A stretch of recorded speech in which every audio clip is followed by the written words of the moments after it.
ইতিমধ্যে অন্তর্বর্তীকালীন সরকারের কাছ থেকে অত্যাধুনিক মাল্টি রোল কমব্যাট এয়ারক্রাফট এবং অ্যাটাক এয়ারক্রাফট ক্রয়ের নীতিগত অনুমোদন আমরা পেয়েছি।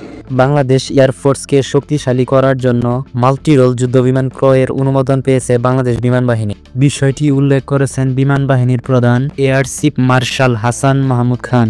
বাংলাদেশ বিমান বাহিনীর জন্য মাল্টি রোল যুদ্ধবিমান ক্রয় করা হবে, তবে কোন দেশ থেকে ক্রয় করা হবে তা স্পষ্ট উল্লেখ করেনি। পছন্দের তালিকায় প্রথমেই থাকবে চীনের জে-10C। এটির মূল্য সাশ্রয়ী ও অধিক কার্যকরী।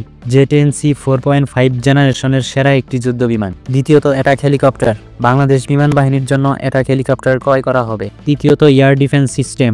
দেশের আকাশপথ সুরক্ষা ও শত্রুর আগ্রাসন মোকাবেলায় এয়ার ডিফেন্স সিস্টেম কিনবে বাংলাদেশ।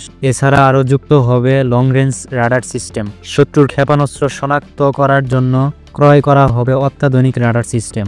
দেশের সার্বভৌমত্ব রক্ষায় প্রতিরক্ষা ব্যবস্থাকে দ্রুত আধুনিকায়ন করা জরুরি।